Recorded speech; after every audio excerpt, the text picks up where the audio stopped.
It's bright here. Yeah? Yahweh, you have a decision to make. What decision?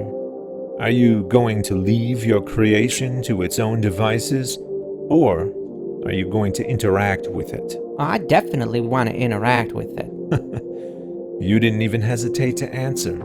So? So, you already know how you intend to interact, don't you? Yeah, I've got a plan. Such a thing is not to be taken lightly, Yahweh. Do you plan to reveal your true nature to your creation? Of course. How will you do that? I'm gonna do it over there. Come, let's take a closer look, shall we?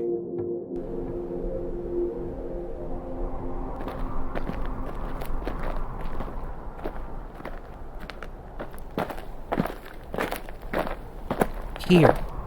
Here? Only here? Yeah. This general area. This is where I'm gonna reveal myself to my chosen people. And give them my commands. I see. And what will be your goal in doing this? To be loved and It's okay. You can tell me. and worshipped, And if they don't? then they'll perish. Yahweh, follow me.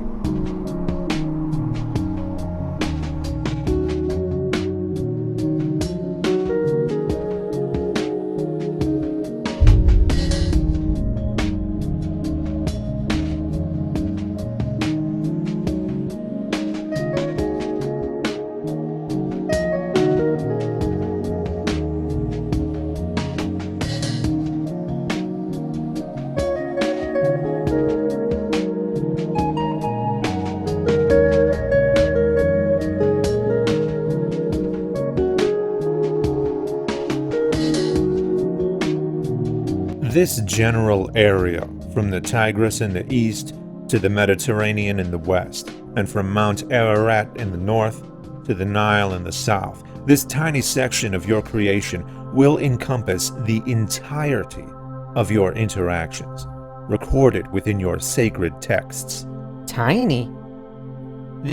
This is a rather significant portion of land, if you ask me. Oh, it surely is, Yahweh, but this is hardly the extent of your creation. While you involve yourself with the traditions and politics of this little area of the world, the rest of the planet will continue in its many diverse ways without your interactions. They will develop their own religions and cultures, many of which will conflict with the ones you grace. From the many tribes of Africa to the Celts of Europe and to the rest of Asia, Buddhists and Hindus of China and India, vast land masses populated by billions of people. You will not interact with them. What of Indonesia and Australia? Across vast oceans, the tribes of North America will be ignorant of your earthly interventions, as will the Aztecs and Mayans of Central America and the Incas of South America. Entire continents of your creation inhabited by countless generations who will know nothing of your dire message. In fact, they'll each invent their own versions of gods who will echo their specific cultural values, no differently than your chosen people will echo yours, so you will seem like just another invented god, sharing the same cultural values as the people in the one area with which you will interact. That is a significant coincidence, Yahweh, for as some will eventually notice, gods always behave like the people who create them. So, you think I should just go around revealing myself to all these civilizations? Go around? No, Yahweh, you're omnipresent, so you're already among them, always. Why remain hidden to those in South America but not to those in the Middle East? Why would mere geography affect an omnipresent God's interaction with his creation? Geography should only affect man-made gods. Given your plan here, I'm beginning to wonder why any human beings should exist beyond the Middle East at all. Come with me, Yahweh. Let's look at the bigger picture. Around half of the people on Earth will eventually develop religions based on your existence, and those religions will violently conflict with each other. Whether they believe the Earth is the place you sent your one and only Son to be sacrificed, or that Muhammad was your prophet, or that the Jews are your chosen people, it's all about Earth. But look around.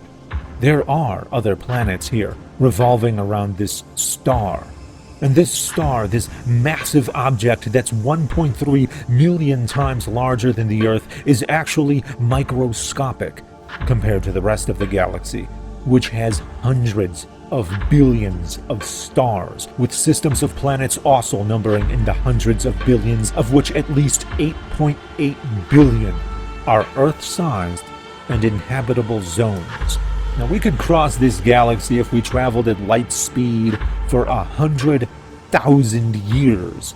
Yet even this incomprehensibly massive galaxy is microscopic, because there are hundreds of billions of galaxies. Try to wrap your mind around that. There's roughly 7.5 quintillion grains of sand on Earth, in every ocean, beach, and desert combined, yet there's octillions of stars in the universe.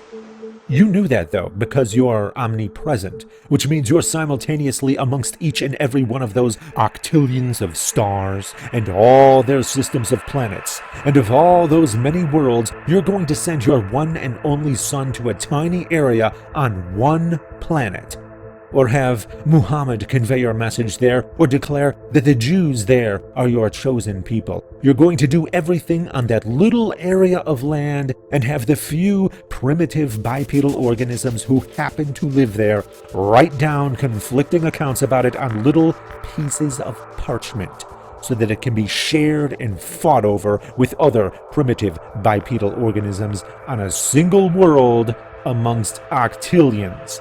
That will be the extent of your sacred recorded interactions with this massive creation. Tell me, Yahweh, why have you decided to limit yourself this way?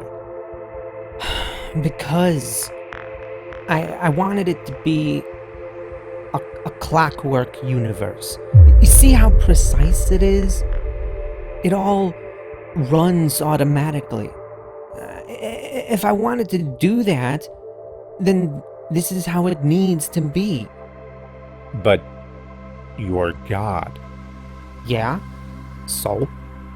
You have unlimited power, so you need the universe to run automatically to what end?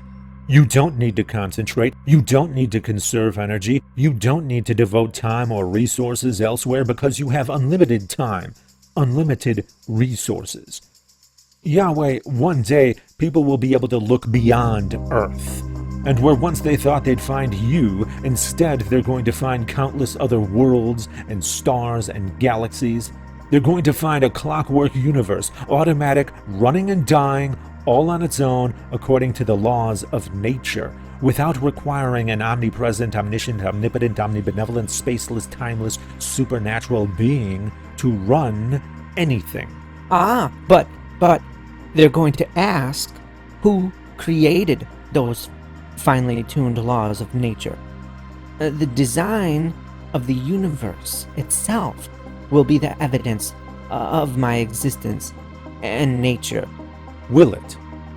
The question of fine-tuning will be inevitable, indeed, because each and every unknown that was attributed to your doing will eventually be discovered to be nature's doing. The question itself, however, will lead to an infinite regress. Why would you need to finely tune the laws of nature unless you are being restricted by some other laws beyond your control? And who created the laws that govern the necessity for God to fine-tune the laws of nature?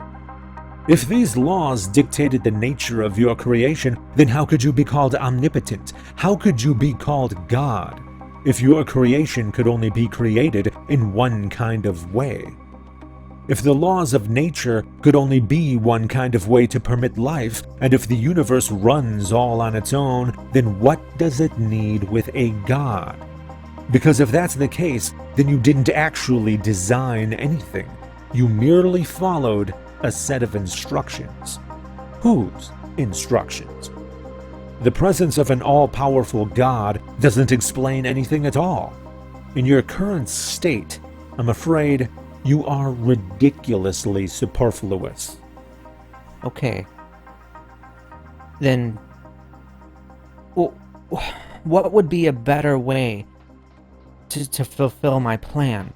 I don't think you really want to hear the answer to that. I do. Just tell me. First, treat people equally. Do not have a chosen people and do not rely upon flawed human beings to spread your message, for they will corrupt it to achieve their own ends. Instead, you yourself should convey your message to everyone in your creation equally, with consideration to their unique standards across all 7 continents on Earth and everywhere on every other planet with intelligent life. That way, there could be no misunderstanding or deception regarding your message. Do not attempt to convince or coerce people to love you through rewards or punishments. It's not real love if it's not born of one's own volition. Do not make a clockwork universe. Create a universe that demands your presence and interaction in order to run, so that it will make absolutely no sense unless you are there to run it as an integral cog in the machine. That way, when people say the universe, they will not see an automatic universe like it is now, running and dying all on its own. They'll see a universe in which you are completely inextricable and undeniable.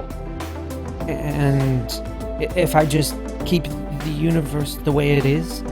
This is the incomprehensibly vast and indifferent universe that is exactly what we would expect to see if left to its own devices, ungoverned by any gods. And the many religions of Earth are exactly what we would expect to see of humans who utilized invented gods to achieve their own human ends.